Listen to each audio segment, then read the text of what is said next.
नमस्कार, स्वागत है आपका। मैं हूं आपके साथ रोहित पुनेठा। आपके लिए लाया हूं देश और दुनिया भर की खबरें बिना किसी लाग लपेट की। बस मेरे साथ 60 मिनट तक बने रहिए, आंख कान खोल के। और सबसे पहले 4 बड़ी खबरें। अंतर्राष्ट्रीय आतंकवाद की फंडिंग की निगरानी करने वाली संस्था फाइनेंशियल एक्शन टास्क फोर्स ने पाकिस्तान को ग्रे लिस्ट में डालने के बाद अब ब्लैक लिस्ट में डाल दिया है, जिसके बाद कर्ज में डूबे पाकिस्तान का आर्थिक संकट और बढ़ सकता है। हरिद्वार में पतंजलि योगपीठ के एमडी और योग गुरु बाबा रामदेव के करीबी आचार्य बालकृष्ण को हार्ट अटैक के बाद ऋषिकेश के एम्स में भर्ती करवाया गया है। उनके साथ स्वामी रामदेव मौजूद हैं। सुप्रीम कोर्ट में अयोध्या जमीन विवाद की सुनवाई के 11वें दिन निर्मोही अखाड़ा ने कोर्ट को बताया कि भगवान राम की मूर्ति की स्थापना राम जन्मभूमि में हुई थी और उसने सेवादार के रूप में जमीन पर कब्जे का दावा किया। और भारत की स्टार बैडमिंटन खिलाड़ी पीवी सिंधु और साई प्रणीत ने अपने अपने मुकाबले भी जीतकर बीडब्ल्यूएफ वर्ल्ड चैंपियनशिप के सेमीफाइनल में जगह पक्की कर ली है। इसके साथ ही प्रणीत 36 साल में मेडल जीतने वाले पहले भारतीय मेल शटलर बन गए हैं। और आई खबरों की शुरुआत विस्तार से। प्रधानमंत्री के संसदीय क्षेत्र वाराणसी में मुख्यमंत्री योगी आदित्यनाथ बाढ़ का जायजा लेने पहुंचे और वहां बोट पर बैठकर जलमग्न इलाकों में घूमे। इस दौरान योगी आदित्यनाथ ने वाराणसी में विकास कार्यों का भी जायजा लिया। लेकिन वाराणसी में बाढ़ प्रभावित इलाकों को देखने के लिए वो खुद बोट पर बैठ गए। एनडीआरएफ की बोट पर बैठे योगी आदित्यनाथ उन इलाकों में गए जहां गंगा का पानी भर गया है। इन इलाकों में आवाजाही बंद है और पानी की वजह से लोग मुसीबत में हैं। हालात देखने के लिए मुख्यमंत्री अधिकारियों के साथ निकले। सड़कों पर बह रहे पानी में उनकी बोट फर्राटे से आगे बढ़ती गई। हालात देखने के बाद मुख्यमंत्री ने जरूरी निर्देश दिए और भरोसा दिलाया कि बाढ़ प्रभावित लोगों को यथासंभव मदद पहुंचाई जा रही है। उन क्षेत्रों में का मैंने दौरा किया है जो गंगा जी और वरुणा जी के कारण थोड़े बहुत जल वहां पर प्रभावित हैं। राहत कार्यों को समीक्षा की है। गंगा और वरुणा नदी में जलस्तर बढ़ने के बाद वाराणसी और उसके आसपास के इलाकों में बाढ़ जैसे हालात हैं। इसके अलावा राज्य के तकरीबन सभी जिलों में बाढ़ का संकट है। मुख्यमंत्री ने दावा किया कि पूरे राज्य में राहत कार्य तेजी से चलाया जा रहा है। जिन क्षेत्रों में पानी भर गया है वहां पर राहत कार्यों को तेज करने के लिए निर्देश पहले से ही दिए हैं। हमने प्रदेश के सभी 75 जनपदों में एनडीआरएफ, एसडीआरएफ, फ्लड यूनिट के साथ ही अन्य राहत के कार्यों को भी तेज करने के निर्देश दिए हैं।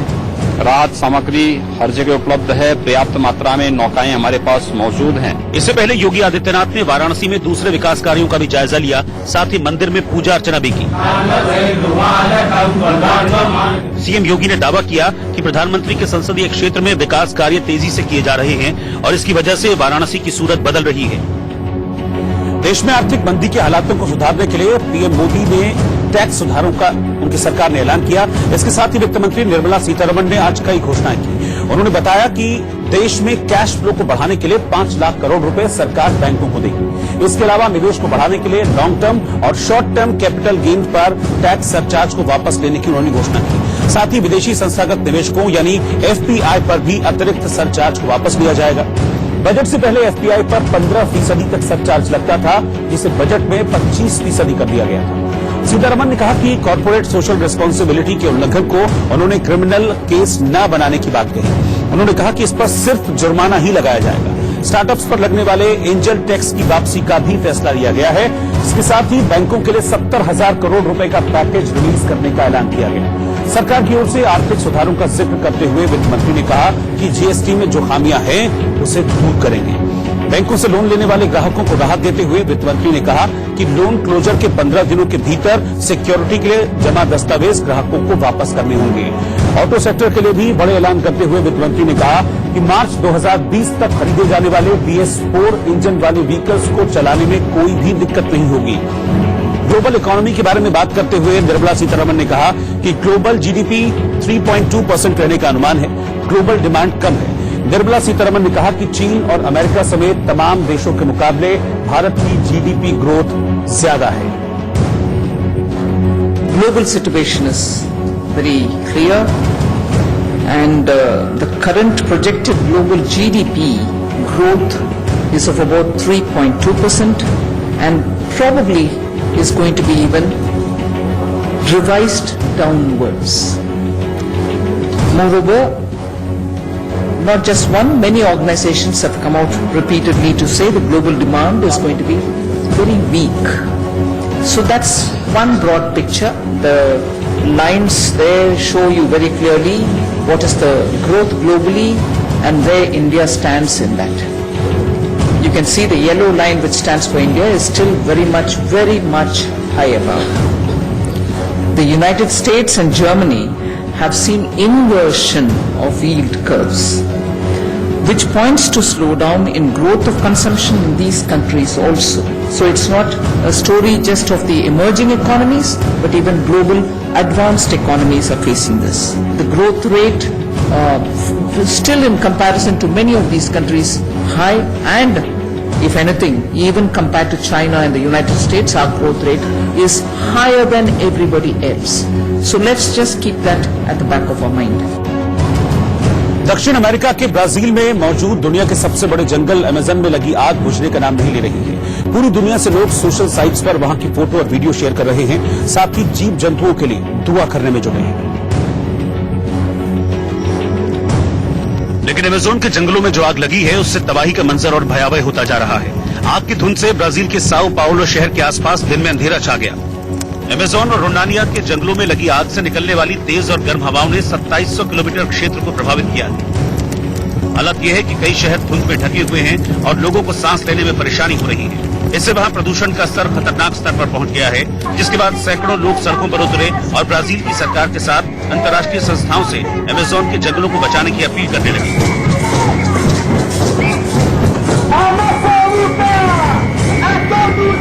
इसके अलावा ट्विटर पर भी #SaveTheAmazon और #PrayForAmazonas ट्रेंड हो रहा है।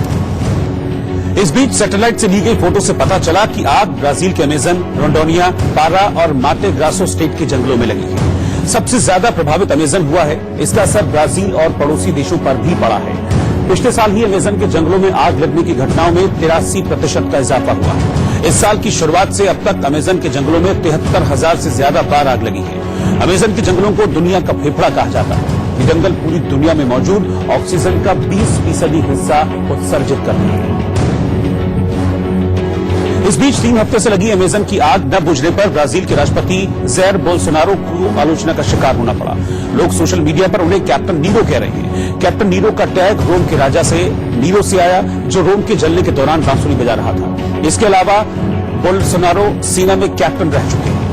इसीलिए लोग ब्राजील के राष्ट्रपति जैर बोल्सोनारो को कैप्टन नीरो कहकर उनकी आलोचना करने में जुटे। हालांकि ब्राजील के राष्ट्रपति जैर बोल्सोनारो ने इस बात से इनकार किया है कि उनकी नीतियां अमेजन जंगल में लगी भयानक आग के लिए जिम्मेदार हैं। उन्होंने मीडिया पर आरोप लगाया कि वो उन्हें कैप्टन नीरो कहकर देश के हितों को नुकसान पहुंचा रहा है। ब्राजील के राष्ट्रपति जैर बोल्सोनारो ने कहा है कि उन्होंने पर्यावरण संगठनों का फंड घटाया तो उन्होंने जंगलों में आग लगा दी। वहीं ब्राजील के पर्यावरण से जुड़ी सामाजिक संस्थाओं का कहना है कि राष्ट्रपति ने वोट बैंक के लिए लकड़ी तस्करों, भूमाफियाओं को खुली छूट दे रखी है। जेआर के ब्राजील के राष्ट्रपति बनने के बाद से लगातार जंगल घट रहे हैं। इस दौरान 5 लाख पेड़ पौधे पूरी तरह से खत्म हो गए। इससे पहले संयुक्त राष्ट्र के महासचिव एंटोनियो गुतेरेस ने भी इस आग पर गंभीर चिंता व्यक्त की थी।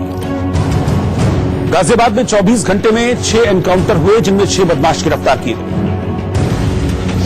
यूपी के गाजियाबाद में 24 घंटे में हुए 6 एनकाउंटरों में 50,000 के इनामी बदमाश समेत कुल 6 बदमाश गिरफ्तार किए गए। ग्रेटर नोएडा में सीआईएसएफ की भर्ती में इंटरव्यू के दौरान फर्जीवाड़ा करते हुए 4 युवकों को गिरफ्तार किया गया है। बिहार के नालंदा में दिन दहाड़े सड़क पर एक युवक की गोली मारकर हत्या कर दी गई, जिसके बाद पुलिस मामले की तफ्तीश में जुटी है। यूपी के मऊ में बीएसपी नेता और नगरपालिका चेयरमैन पर कुछ लोगों ने जानलेवा हमला कर दिया। बताया जा रहा है कि चेयरमैन ने हमलावरों के खिलाफ अवैध निर्माण की शिकायत पुलिस में की थी। मध्य प्रदेश की विदिशा में पुरानी रंजिश को लेकर एक युवक ने दूसरे युवक पर चाकू से हमला कर दिया। इसके बाद आरोपी को पुलिस ने गिरफ्तार कर लिया। बिहार के मुजफ्फरपुर में हाईवे पर एक कार पलट जाने से उसमें आग लग गई, जिससे कार में सवार युवक की जिंदा जलने से मौत हो गई। लखनऊ के एक निजी स्कूल के शिक्षक पर छात्रा ने छेड़खानी का आरोप लगाया है, जिसके बाद पुलिस ने आरोपी पर मुकदमा दर्ज कर लिया। मध्य प्रदेश के ओंकारेश्वर में 2 गाड़ियों में टक्कर लगने के बाद घायल महिलाओं और बच्चों को अस्पताल में इलाज न मिलने की वजह से परेशानी का सामना करना पड़ा। पंजाब की पटियाला पुलिस ने नशे के कैप्सूल सप्लाई करने वाले एक शख्स को गिरफ्तार किया, जबकि आरोपी का पिता पहले से ही ड्रग्स बेचने के आरोप में जेल में बंद है। मध्य प्रदेश के रतलाम में एक ट्रक और कार की टक्कर में 3 लोगों की मौत हो गई, जबकि 5 लोग जख्मी हो गए। उत्तर प्रदेश के सीतापुर में बीजेपी विधायक की मौजूदगी में उनके समर्थकों ने गन्ना समिति के सचिव की पिटाई कर दी। इस मारपीट के विरोध में जिले के गन्ना कर्मचारी सड़क पर उतर गए और विधायक महेंद्र यादव के खिलाफ जमकर नारेबाजी हुई। विधायक के खिलाफ हाथों में तख्तियां लिए कर्मचारी डीएम ऑफिस तक गए। इस दौरान उन्होंने विधायक की गिरफ्तारी की मांग की। आरोप है कि विधायक महेंद्र यादव के कहने पर उनके समर्थकों ने कर्मचारी को बुरी तरह मारा पीटा। इस घटना के सीसीटीवी फुटेज में दिखा कि दफ्तर में विधायक के साथ उनके कई समर्थक पहुंचे। विधायक तो बाहर ही खड़े रहे, लेकिन उनके समर्थक उस कमरे की ओर बढ़ गए जहां गन्ना सचिव मौजूद थे। आरोप है कि विधायक के समर्थकों ने उन्हें बुरी तरह मारा पीटा। पहले उनको कमरे से घसीटा गया, एससीजाई के कमरे से, और चेयरमैन साहब के कमरे में ले जाया गया और वहाँ अंदर बंद करके पहले विधायक जी ने शायद उनको मारा है और फिर उनके जो साथी आए थे उन्होंने उनको मारा। वीडियो के मुताबिक वहां से पहले विधायक निकले और बाद में उनके समर्थक भी चले गए, लेकिन इस मारपीट के बाद माहौल गर्म हो गया। पीड़ित के साथ कर्मचारियों ने इस मामले में सिटिंग मजिस्ट्रेट को ज्ञापन सौंपा और कार्रवाई की मांग की। FIR दर्ज हो गया है और हम लोगों की मांग है कि FIR दर्ज किया जाए और दोषी की तत्काल गिरफ्तारी की जाए और कर्मचारी अधिकारी जितने हैं इनके गन्ना विभाग से संबंधित इनको सुरक्षा प्रदान किया जाए ताकि ये भयमुक्त वातावरण में काम कर सके। विधायक और उनके समर्थकों के खिलाफ मामला दर्ज कर लिया गया है। प्रशासन ने गन्ना कर्मचारियों को जांच के बाद कार्रवाई का भरोसा दिया है। उत्तर प्रदेश के चंदौली में 10 से ज्यादा एएनएम ने एक चिकित्सा अधिकारी के दफ्तर में न सिर्फ जमकर हंगामा किया, बल्कि अधिकारी को उन्हीं की दफ्तर की कुर्सी से बांध दिया। प्रदर्शनकारी महिला चिकित्सा कर्मियों ने अफसर पर भ्रष्टाचार और प्रताड़ित करने का आरोप भी लगाया।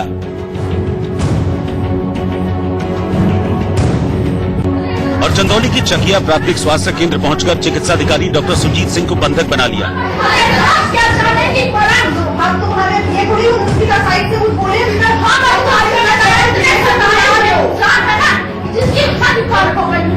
और हंगामा मचाने लगे। हालांकि वहां मौजूद दूसरे अधिकारियों ने प्रदर्शनकारी एएनएम को समझाने की कोशिश की, लेकिन वो नहीं मानी और महिला अधिकारी से बहस करने लगी। आप जिले से बुलाएंगे तब तो कोई आएगा, तब फिर बुलाइए, बात करिए। मीडिया में आकर कैसे आएंगे छोड़ के सीएम के मीटिंग में।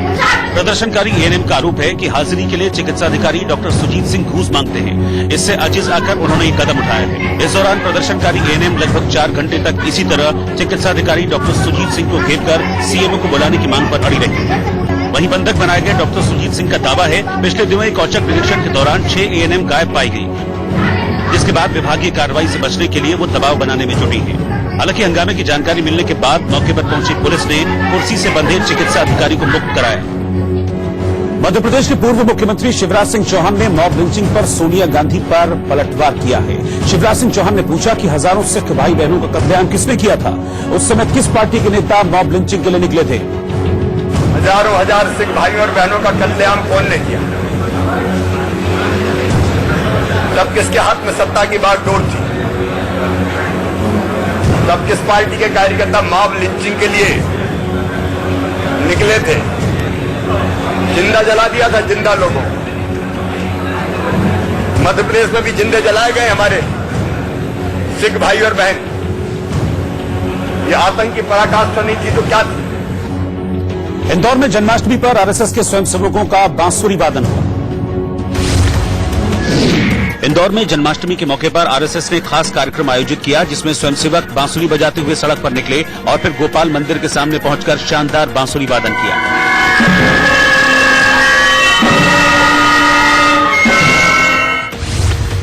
तमिलनाडु के कोयम्बटूर में श्रीलंका के रास्ते 6 आतंकियों के घुसने की सूचना के बाद हाई अलर्ट जारी कर दिया गया है और जगह जगह सुरक्षा व्यवस्था कड़ी कर दी गई है। मध्य प्रदेश के सतना में बच्चा चोरी के शक में ग्रामीणों ने एक मानसिक तौर पर पीड़ित शख्स की पिटाई कर दी। मथुरा में पुलिस ने मामूली सी बात पर बीच सड़क पर एक युवक की जमकर पिटाई की, जिसका इलाके के लोगों ने विरोध किया।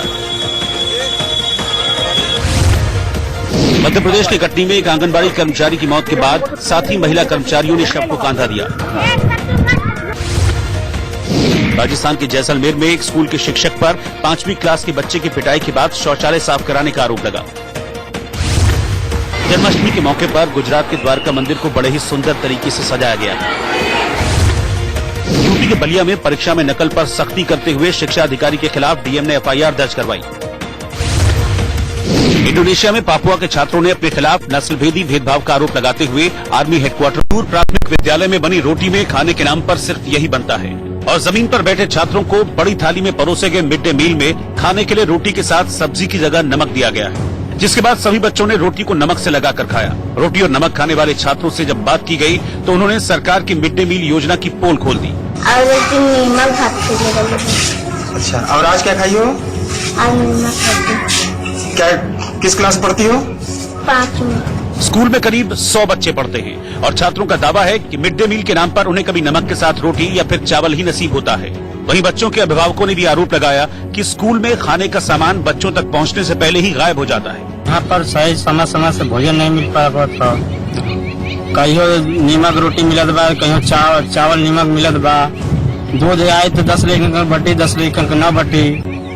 केला आई तो थोड़ा 10 लीटर 12 लीटर मिला, फिर केला भी घरे चल जात बा। यही कुछ समस्या बा।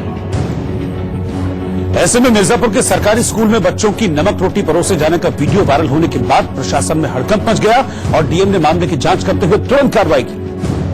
अब है जब केंद्र सरकार बच्चों को पढ़ाने के लिए बनाई गई मिड डे मील योजना पर करोड़ों रुपए खर्च कर रही है, जिसमें स्कूल प्रिंसिपल समेत 2 लोगों को सस्पेंड कर दिया गया है। इलाके के डीएम ने इस घटना को बेहद गंभीर मानते हुए आगे और कड़ी कार्रवाई का भरोसा दिया है। वहाँ पर मिड डे मील में बच्चों को रोटी और नमक आज खिलाया गया है। इसकी जांच मैंने बीएसए के माध्यम से उत्तराखंड शिक्षा अधिकारी जाके जांच किया और हमने तहसील से नामजदगार को भेजा। दोनों रिपोर्टों में आया है कि बात सही है। इस मामले के सामने आने के बाद सियासत भी गर्मा गई। कांग्रेस महासचिव प्रियंका गांधी ने एक ट्वीट कर यूपी सरकार पर तीखा हमला किया। उन्होंने लिखा, मिर्जापुर के एक स्कूल में बच्चों को मिड डे मील में नमक रोटी दी जा रही है। ये उत्तर प्रदेश की भाजपा सरकार की व्यवस्था का असल हाल है, जहां सरकारी सुविधाओं की दिन ब दिन दुर्गति की जा रही है। बच्चों के साथ हुआ ये व्यवहार बेहद निंदनीय है। मिड डे मील योजना पूरे देश में केंद्र सरकार की ओर से चलाई जाती है ताकि स्कूल में पढ़ने वाले बच्चों को अच्छा खाना पीना मिल सके। इस योजना पर सरकार सालाना 12,000 करोड़ रुपए खर्च करती है, लेकिन इसके बावजूद बच्चों को अच्छा भोजन नहीं मिल पाता और मिड डे मील को लेकर आए दिन चौंकाने वाले मामले सामने आते हैं, जिसमें छिपकली और कीड़े मिलने की घटनाएं लगातार सामने आती रही हैं। जबकि मिड डे मील योजना के तहत ये जो खाने का मेन्यू तैयार किया गया, उसके मुताबिक हर दिन बच्चों को अलग अलग खाना मिलना चाहिए। सोमवार को स्कूल में बच्चों को रोटी सब्जी के साथ मौसमी फल देना है। मंगलवार को मिड डे मील में चावल और दाल बच्चों को देना होता है, जबकि बुधवार को तहरी और गर्म दूध बच्चों को देना अनिवार्य है। गुरुवार को बच्चों को मिड डे मील में रोटी और दाल देनी होती है। मील चार्ज के हिसाब से शुक्रवार को सोयाबीन पड़ी हुई तहरी मिलनी चाहिए, वहीं शनिवार को चावल और सोयाबीन वाली सब्जी परोसनी होती है। अलीगढ़ में आत्महत्या करने के लिए एक शख्स पानी की टंकी से कूद गया। जानकारी के मुताबिक टंकी से कूदने वाले आदिल नाम के लड़के की आर्थिक हालत ठीक नहीं थी, जिसकी वजह से वो पारिवारिक झगड़े से परेशान था। लिहाजा वो दिल्ली गेट इलाके की एक पानी की टंकी पर चढ़ गया और काफी देर तक खड़े होकर मोबाइल चलाता रहा। इस दौरान वो बार बार कूदने की धमकी देता रहा। हालांकि उसे टंकी पर चढ़ा देख वहां लोगों की भीड़ लग गई।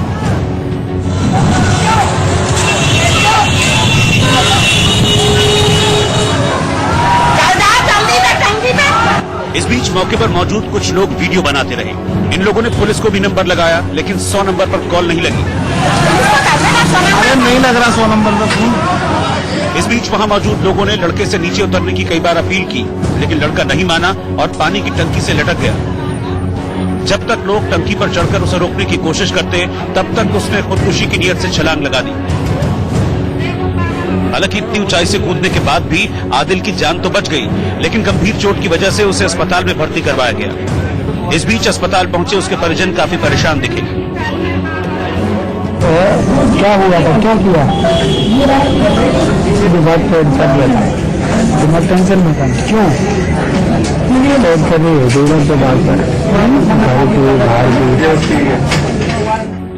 जानकारी के मुताबिक एडीए कॉलोनी में रहने वाला आदिल फैक्ट्री में काम करता है और उसकी आर्थिक स्थिति ठीक नहीं रहती। 2 साल पहले उसकी शादी हुई थी और 1 साल की बेटी भी है। आर्थिक तंगी की वजह से अक्सर परिवार में झगड़ा होता था, जिसे लेकर वो परेशान रहता था और इसी वजह से उसने टंकी से छलांग लगा दी। फ्रांस की राजधानी पेरिस में एक अस्पताल में भीषण आग लग गई। इस हादसे में एक शख्स की मौत हो गई, जबकि कई लोग झुलस गए। आग लगने के बाद अस्पताल में अफरा तफरी मच गई। ये आग इतनी भयानक थी कि उसकी लपटें दूर से ही देखी जा सकती थी। घटना की सूचना पर मौके पर 100 से ज्यादा दमकल की गाड़ियां पहुंची, जिसके बाद दमकल कर्मियों ने काफी मशक्कत कर इस आग पर काबू पाया। इस दौरान कई दमकल कर्मी आग की चपेट में आकर झुलस भी गए।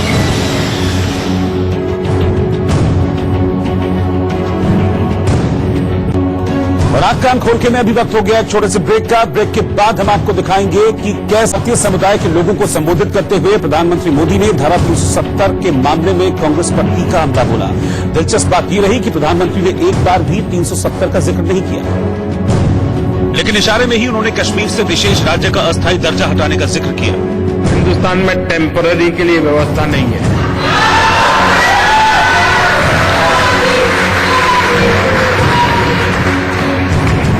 आपने देखा होगा 125 करोड़ का देश, गांधी और बुद्ध की धरती, राम और कृष्ण की भूमि, टेम्पररी को निकालते निकालते 70 साल चले गए।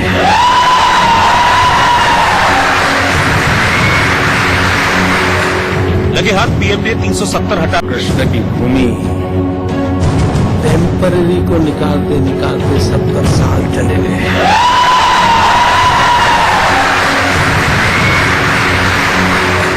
लगे हाथ पीएम ने 370 हटाने में हुई देरी पर कांग्रेस को आड़े हाथों लिया। टेम्पररी को निकालने में 70 साल, मुझे तो समझ नहीं आ रहा है हंसना कि रोना। इससे पहले पेरिस की यूनेस्को बिल्डिंग में प्रधानमंत्री का जोरदार स्वागत हुआ। जैसे ही पीएम मंच पर आए, उनका स्वागत मोदी मोदी के नारों से हुआ।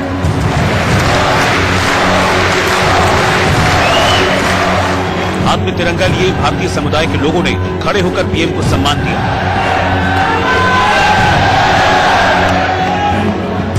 कार्यक्रम के संचालक ने लोगों को चुप कराने की कोशिश की, लेकिन लोगों ने नारेबाजी बंद नहीं की। लिहाजा उन्होंने प्रधानमंत्री की ओर देखकर अपनी लाचारी जता दी।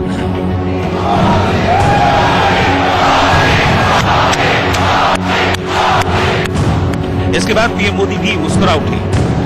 मोदी लोगों को राष्ट्रगान के लिए शांत होने को कहा। पहले हम राष्ट्रगान करेंगे, उसके बाद कार्यक्रम करेंगे। के साथ अपने संबोधन के दौरान प्रधानमंत्री ने भारत के विकास और अपनी सरकार की कामयाबियों का जिक्र रहेगा। लेकिन लगे हाथ इशारों में भ्रष्टाचार के मामलों में भारत में हो रही कार्रवाई का जिक्र भी किया। हालांकि पीएम ने सीबीआई का नाम नहीं लिया, लेकिन संकेतों में कांग्रेस को घेर लिया। और नए भारत का जिक्र करते हुए उन्होंने दावा किया कि वहां भ्रष्टाचार समेत तमाम कुरीतियां खत्म हो गई हैं। दिलचस्प बात यह है कि प्रधानमंत्री ने इसके लिए भी फुटबॉल की टर्मिनोलॉजी का इस्तेमाल किया। साथियों, ये भी सच है कि पिछले 5 सालों में हमने देश की अनेक कुरीतियों को रेड कार्ड भी दे दिया है।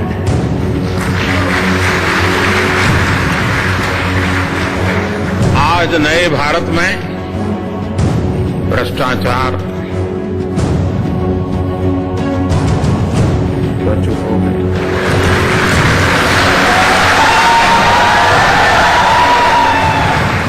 लोग प्रधानमंत्री को गौर से सुन रहे थे। प्रधानमंत्री ने अचानक बात अधूरी छोड़ दी और लोग उनका इशारा समझ गए। अब चिंता मत कीजिए, आप तक आना नहीं पड़ेगा। हम वहीं जाते हैं जहां सही जगह हो। इसके बाद पीएम मोदी ने अपने अंदाज में बात पूरी की और दावा किया कि भारत में तमाम बुराइयों को दूर किया जा रहा है। इशारा एक बार फिर कांग्रेस की ओर रहा। आज नए भारत में भ्रष्टाचार, भाई भतीजावाद, परिवारवाद,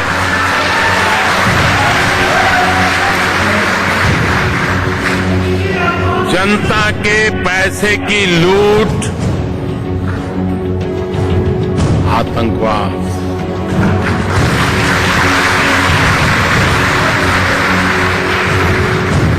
जिस तरह लगाम कसी जा रही है, वैसा पहले कभी नहीं हुआ।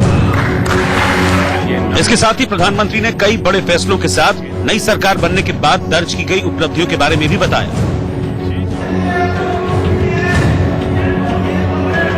अरे मोदी है तो मुमकिन है, इसलिए नहीं हुआ है। ये इसलिए हुआ कि देश की जनता ने ठप्पा लगा है।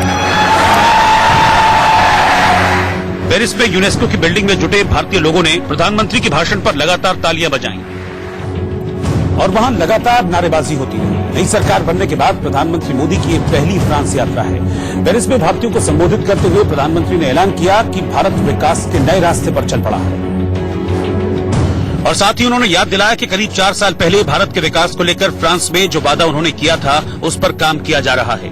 मैंने कहा था कि भारत आशाओं और आकांक्षाओं के नए सफर पर निकलने वाला है और आज जब आपके बीच आया हूं तो नम्रता के साथ, बड़े विश्वास के साथ कह सकता हूं कि हम न सिर्फ उस सफर पर निकल पड़े बल्कि 130 करोड़ भारतवासियों के सामूहिक प्रयासों से भारत तेज गति से विकास के रास्ते पर आगे बढ़ रहा है। लोगों को संबोधित करते हुए प्रधानमंत्री ने भारत और फ्रांस की दोस्ती को बेहद मजबूत बताया और इसके लिए कई बार फुटबॉल की टर्मिनोलॉजी का इस्तेमाल किया। जब भारत या फ्रांस में कोई भी अच्छी उपलब्धि होती हो तो हम एक दूसरे के लिए खुश होते हैं। मुझे लगता है कि भारत में फ्रांस की फुटबॉल टीम के समर्थकों की संख्या शायद जितनी फ्रांस में है उससे भी ज्यादा भारत में होगी। यहां तक कि अपनी सरकार के कामकाज का जिक्र करते हुए भी पीएम ने गोल शब्द का इस्तेमाल किया। फुटबॉल प्रेमियों के बीच में आया हूं तो आप भली भांति जानते हैं गोल का महत्व क्या होता है।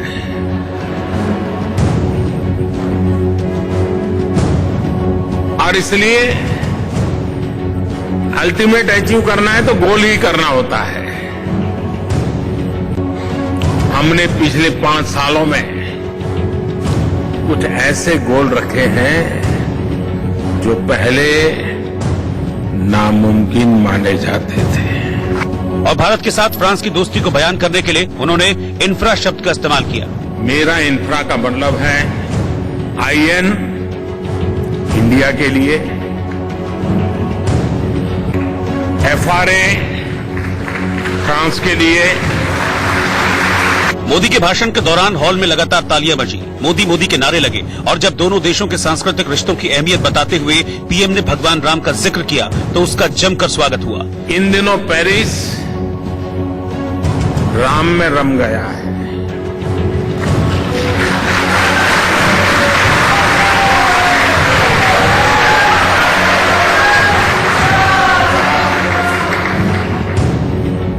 पूज्य बापू की निसरा में सब लोग राम की भक्ति में डूबे हैं।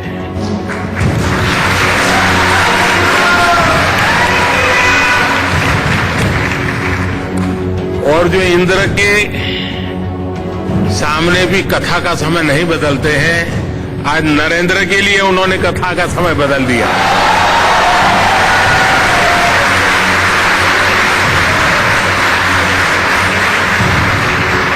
प्रधानमंत्री ने फ्रांस में बसे भारतीयों को उनकी कामयाबी के लिए शुभकामना दी और भारत के विकास में उनकी भागीदारी को सराहा।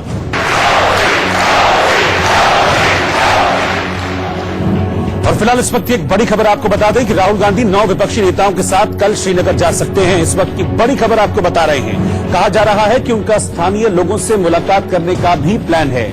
बड़ी खबर इस वक्त की आपको बता रहे हैं, कश्मीर में जब से 370 को हटाया गया है उसके बाद से लगातार कई जो विपक्ष के नेता हैं वो कश्मीर जाने की कोशिश कर चुके हैं। गुलाम नबी आजाद ही 2 बार गए थे लेकिन दोनों बार उनको वापस लौटा दिया गया था। लेकिन अब ये खबर मिल रही है कि राहुल गांधी विपक्ष के 9 नेताओं के साथ कश्मीर जा सकते हैं, जिनमें गुलाम नबी आजाद, अंबिका सोनी, सीताराम येचुरी के नाम सामने आ रहे हैं। श्रीनगर जा सकते हैं राहुल गांधी, उनके साथ कुल 9 नेता होंगे विपक्ष के। इस तरह की खबर मिल रही है। अब कौन कौन उनके साथ है, उनके नाम हम आपको बता रहे हैं। राहुल गांधी के अलावा नाम सामने आ रहा है कि गुलाम नबी आजाद उनके साथ हो सकते हैं, अंबिका सोनी उनके साथ हो सकती हैं। आपको याद होगा कि पिछले दिनों जम्मू कश्मीर के राज्यपाल सत्यपाल मलिक ने भी कहा था राहुल गांधी को कि आप आइए और देखिए, अगर किसी भी तरह की आपको अव्यवस्था लगती है तो। रजत राकेश टंडन इस वक्त इस खबर पर हमारे साथ जुड़ रहे हैं। रजत, खबर यह है कि कल राहुल जा सकते हैं, श्रीनगर जा सकते हैं। कौन कौन उनके साथ होगा और मकसद क्या होगा? देखिए, गुलाम नबी आजाद जो अपोजिशन के लीडर हैं और जम्मू एंड कश्मीर के मुख्यमंत्री रहे हैं, Ambika Soni general secretary incharge है, अपोजिशन की तरफ से सीताराम येचुरी लेफ्ट लीडर है, डी राजा है, मनोज झा है, और 9 आप कह सकते हैं राजनीतिक दल के जो लीडर्स हैं अपोजिशन के, वो जाएंगे राहुल गांधी के साथ। पहले भी ट्विटर वॉर चला था जब गवर्नर ने इनवाइट किया था, फिर जब इन्होंने राहुल गांधी ने ये बात ट्वीट करी कि वो अपोजिशन लीडर्स के साथ आना चाहते हैं, तो गवर्नर ने अपना इन्विटेशन वापस ले लिया। लेकिन कल दोपहर लगभग 12 बजे राहुल गांधी अपोजिशन लीडर्स के साथ श्रीनगर जाएंगे। ठीक है, बहुत बहुत शुक्रिया आपका रजत इस जानकारी के लिए। आर्थिक तौर पर कंगाल हो चुके पाकिस्तान को अब एक और बड़ा झटका लगा है और इस झटके की एक ही वजह है पाकिस्तान का अपनी सरजमीं पर आतंकवाद को पालना पोसना। जानकारी के मुताबिक अंतर्राष्ट्रीय आतंकवाद को फंडिंग की निगरानी करने वाली संस्था FATF यानी फाइनेंशियल एक्शन टास्क फोर्स की क्षेत्रीय इकाई APJ यानी एशिया पैसिफिक ग्रुप ने पाकिस्तान को ब्लैक लिस्ट कर दिया है। संस्था ने पाया कि आतंकी फंडिंग और मनी लॉन्ड्रिंग को रोकने से जुड़े 40 में से 32 मामलों पर पाकिस्तान नाकाम रहा है। APJ के मुताबिक पाकिस्तान न सिर्फ जनवरी की समय सीमा के साथ अपने एक्शन प्लान को पूरा करने में विफल रहा, बल्कि वो मई 2019 तक भी इसे पूरा करने में नाकाम रहा। एक्शन प्लान में जमात-उद-दावा, फलाह-ए-इंसानियत, लश्कर-ए-तैयबा, जैश-ए-मोहम्मद, हक्कानी नेटवर्क और अफगान तालिबान जैसे आतंकवादी संगठनों की फंडिंग पर लगाम लगाने जैसे कदम शामिल थे। FATF ने साल 2000 से ब्लैक लिस्ट जारी करने की शुरुआत की थी। इस लिस्ट में वो देश होते हैं जो मनी लॉन्ड्रिंग और आतंकी गतिविधियों की फंडिंग रोकने के लिए ठोस कदम नहीं उठाते हैं। ब्लैकलिस्ट होने वाले देशों पर दुनिया भर की संस्थाएं और दूसरे देश आर्थिक पाबंदियां लगा देते हैं, जिसके बाद ब्लैकलिस्ट देशों को अंतर्राष्ट्रीय वित्तीय संस्थाओं IMF, वर्ल्ड बैंक, ADB और दूसरे देशों से कर्ज नहीं मिलता है, जिसका नतीजा ये होता है कि ब्लैकलिस्ट हुए देशों के अंतर्राष्ट्रीय व्यापार में काफी गिरावट आ जाती है। नालंदा में आयुध विभाग के निजीकरण के खिलाफ कर्मचारियों ने प्रदर्शन किया। बिहार के नालंदा में आयुध निर्माण विभाग का निजीकरण करने के खिलाफ कर्मचारियों ने लगातार चौथे दिन अर्धनग्न होकर प्रदर्शन किया। महाराष्ट्र में भारी बारिश के बाद टमाटर और प्याज की कीमतों में भारी उछाल आ गया है। नासिक में टमाटर 80 रुपए किलो जबकि प्याज 50 रुपए किलो बिक रहा है। यूपी के उन्नाव में तस्करी कर ले जाई जा रही शराब को पुलिस ने बरामद किया, जबकि शराब तस्कर को पकड़ने में पुलिस नाकाम रही। उत्तराखंड में कुछ शिक्षकों पर फर्जी सर्टिफिकेट देकर नौकरी पाने के आरोप के बाद शिक्षा विभाग ने हरिद्वार जिले के 3200 शिक्षकों के दस्तावेजों की जांच के आदेश दिए हैं। इंदौर में लाल बहादुर शास्त्री की प्रतिमा के पास शराब की बोतलें मिलने के बाद कांग्रेस कार्यकर्ताओं ने प्रदर्शन किया। हरियाणा के पानीपत में जन आशीर्वाद यात्रा के दौरान सीएम मनोहर लाल खट्टर कार में नाचते हुए नजर आए। बिहार के नालंदा में चोरी के आरोप में एक नाबालिग लड़की के गले में भीड़ ने फंदा डाल दिया और उसको काफी देर तक परेशान किया। यूपी के अलीगढ़ में चेकिंग के दौरान भारी मात्रा में शराब बरामद हुई, जिसकी कीमत 50 लाख रुपए बताई जा रही है। अमेरिका के कैलिफोर्निया में एक विमान गिरने के बाद उसमें आग लग गई। हालांकि विमान में सवार सभी 10 मुसाफिरों को बचा लिया गया। यूपी के मेरठ में हिंसा फैलाने के आरोपी हिस्ट्री शीटर हाजी सईद को पुलिस ने गिरफ्तार कर लिया। इसी साल मार्च और फिर जून में बड़े पैमाने पर हिंसा फैलाने का आरोपी हाजी सईद काफी समय से फरार चल रहा था और पुलिस ने उसे वांटेड लिस्ट में डाल दिया था। लेकिन कुछ दिनों पहले हिस्ट्री शीटर हाजी सईद ने ही शिमला के पास कुफरी में याक की सवारी की तस्वीर पोस्ट की, जिसके बाद पुलिस को उसकी लोकेशन का पता चल गया। इसके बाद पुलिस ने तुरंत एक टीम शिमला भेजी। हालांकि हाजी सईद को पुलिस के आने की भनक लग चुकी थी, जिसकी वजह से वो अपनी लोकेशन बदलने लगा। हालांकि पुलिस ने भी मुस्तैदी दिखाते हुए उसे गिरफ्तार कर लिया। काल्पनिक घटना घटी थी जिसमें माहौल थोड़ा सा तनावग्रस्त हो गया था। उसमें ये भी एक आरोपी था जो भागा फिर रहा था। पुलिस इसके पीछे लगी हुई थी। जैसा कि आप बता रहे हैं कि शिमला में भी इसका लोकेशन मिला। फेसबुक पर किसी ने अपलोड किया था, उसके आधार पर हमारी टीम शिमला में भी थी। फिर जब उसे एहसास हो गया कि शिमला में भी हमको पहुंचा जा सकता है, फिर वहां से छिपते छिपाते हुए आया और जिसकी गिरफ्तारी की गई है कल। पुलिस के मुताबिक हाजी सईद मेरठ के मच्छेरान इलाके में 200 से ज्यादा घरों में आग लगने के बाद भड़की हिंसा में वांटेड था, जिसमें 4 रोडवेज बसों और एक कार में तोड़फोड़ की गई थी, जिससे कई यात्री घायल हो गए थे। हाजी सईद जून में हुई मॉब लिंचिंग के खिलाफ प्रदर्शन के दौरान हिंसा में भी आरोपी है। हाजी सईद पर मेरठ के 6 थानों में 11 मुकदमे चल रहे हैं और वो सभी में वांछित था, लेकिन वो शिमला में कई दिनों तक मौज काटने के बाद नेपाल भाग गया था।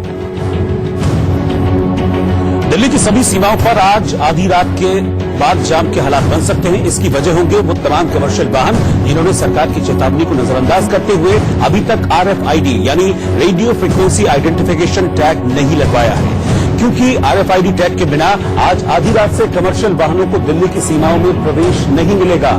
टैग के बारे में दिल्ली सरकार और दिल्ली नगर निगम कई दिन पहले से ही प्रचार कर वाहन मालिकों को सचेत कर रहे थे। इस व्यवस्था को लागू करने से पहले नगर निगम ने कुछ मोहलत भी दी थी।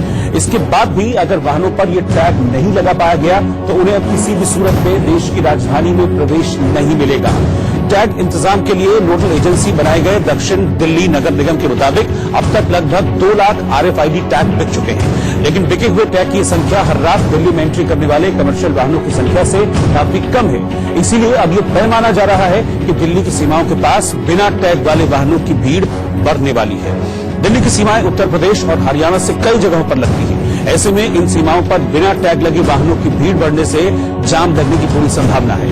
इन सबसे ज्यादा परेशानी उन निजी वाहन चालकों को उठानी पड़ेगी जो रात के समय राजधानी में प्रवेश करने वाले हैं या फिर शहर से बाहर जाने वाले हैं। इस दौरान टोल कर्मियों को भी बिना टैग वाले वाहनों की भीड़ से जूझना पड़ेगा। दावा किया जा रहा है कि ये टैग लगने से टोल बूथ पर भीड़ नहीं लगेगी, जिससे समय और ईंधन दोनों की बचत होगी, साथ ही प्रदूषण रोकने में भी मदद मिलेगी।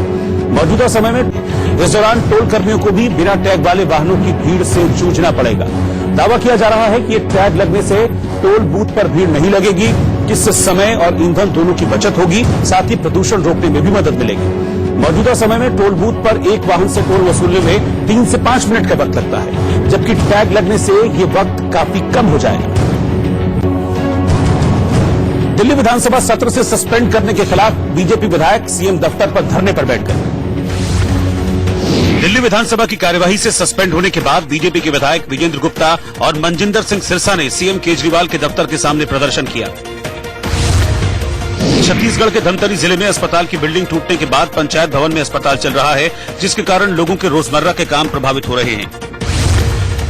पंजाब के जालंधर में बाढ़ पीड़ितों की मदद के लिए राहत सामग्री पहुंचाई गई। राजस्थान के पाली जिले में एक वैन पर टैंकर पलटने से 10 लोगों की दर्दनाक मौत हो गई। मध्य प्रदेश के धार जिले में नर्मदा नदी में भारी उफान आने के बाद निचले इलाकों के डूबने का खतरा बढ़ गया, जिसके बाद प्रशासन अलर्ट हो गया। घर में AK-47 राइफल मिलने के बाद कई दिनों से फरार चल रहे बिहार के बाहुबली विधायक अनंत सिंह ने दिल्ली की साकेत कोर्ट में सरेंडर कर दिया। ग्रेटर नोएडा के जेवर में अस्पताल में इलाज के दौरान एक युवक की मौत पर परिजनों ने जमकर हंगामा किया और रोड जाम कर दी। 4 दिन की गिरावट के बाद शुक्रवार को शेयर बाजार 228 अंक चढ़कर 36,701 पर बंद हुआ, जबकि 88 अंकों की बढ़त के साथ निफ्टी भी मजबूत होकर 10,829 पर पहुंच गया। न्यूजीलैंड में संसद के स्पीकर की एक सांसद के नवजात बच्चे को गोद में खिलाने और उसे दूध पिलाने की तस्वीर सामने आई है। पूर्व गृहमंत्री पी चिदम्बरम के खिलाफ कार्रवाई के बीच कांग्रेस के दिग्गज नेताओं की ओर से पीएम मोदी की तारीफ शुरू हो गई है। पहले जयराम रमेश ने पीएम मोदी को खलनायक की तरह पेश करने पर आपत्ति जताई और उसके बाद अभिषेक मनु सिंघवी ने भी पीएम की बेवजह आलोचना करने वाले विपक्ष को आगाह कर दिया। और इस तरह सिंघवी ने जयराम रमेश के बयान पर मोहर लगाने के साथ सरकार के अच्छे कामों की तारीफ भी कर दी। इससे पहले जयराम रमेश ने कहा था कि प्रधानमंत्री नरेंद्र मोदी के शासन का मॉडल पूरी तरह से नकारात्मक गाथा नहीं है। उनके काम के महत्व को स्वीकार नहीं करके और हर समय उन्हें खलनायक की तरह पेश करके कुछ हासिल नहीं होने वाला। जयराम रमेश ने बुधवार को एक बुक लॉन्चिंग के दौरान ये बात कही। इसके बाद अभिषेक मनु सिंघवी ने एक ट्वीट किया और लिखा, मैंने हमेशा कहा है कि मोदी को खलनायक की तरह पेश करना गलत है, सिर्फ इसलिए नहीं कि वो देश के प्रधानमंत्री हैं, बल्कि ऐसा करके एक तरह से विपक्ष उनकी मदद करता है। काम हमेशा अच्छा, बुरा या मामूली होता है। काम का मूल्यांकन व्यक्ति नहीं बल्कि मुद्दों के आधार पर होना चाहिए। जैसे उज्ज्वला योजना कुछ अच्छे कामों में से एक है। जयराम रमेश के बाद शशि थरूर आ गया है। उन्होंने भी ट्वीट किया और विपक्ष की ओर से पीएम मोदी की बेवजह होने वाली आलोचना को गलत करार दिया। उन्होंने कहा कि मैं 6 साल पहले से ही ये कहता आ रहा हूँ कि जब नरेंद्र मोदी अच्छा कहें या अच्छा करें तो उनकी प्रशंसा होनी चाहिए। इसके बाद पीएम मोदी गलती करेंगे तो हमारी आलोचना को विश्वसनीयता मिलेगी। कांग्रेस के दिग्गज नेताओं के ऐसे बयानों से खुद कांग्रेस आलाकमान और राहुल गांधी की तरफ से की गई पीएम की आलोचना पर बहस तेज हो गई है। उधर बीजेपी को कांग्रेस की लानत मलामत का मौका मिल गया। 365 दिन श्रम करते हैं और देश के लिए जीते हैं, ऐसे प्रधानमंत्री जी के खिलाफ बहुत ही घटिया आरोप लगाकर टिप्पणियां करके कांग्रेस पार्टी ने अपने ही पैर पर कुल्हाड़ी मारने का काम किया है। वहीं बीजेपी नेता अमित मालवीय मौके के हिसाब से अभिषेक मनु सिंघवी पर तंज करने से नहीं चूके। उन्होंने ट्वीट किया, जैसे ही सोनिया गांधी के दरबारी पर कानूनी शिकंजा हुआ तो दूसरे कांग्रेसी नेताओं पर उसका बुरा असर होने लगा। चिदम्बरम के वकील भी अचानक प्रधानमंत्री नरेंद्र मोदी की तारीफ में गुण गा रहे हैं। और अब चलते चलते आज का गीत। आज गुजरे जमाने की मशहूर अदाकारा सारा बानो का जन्मदिन है और साथ ही जन्माष्टमी का मौका भी। ऐसे में फिल्म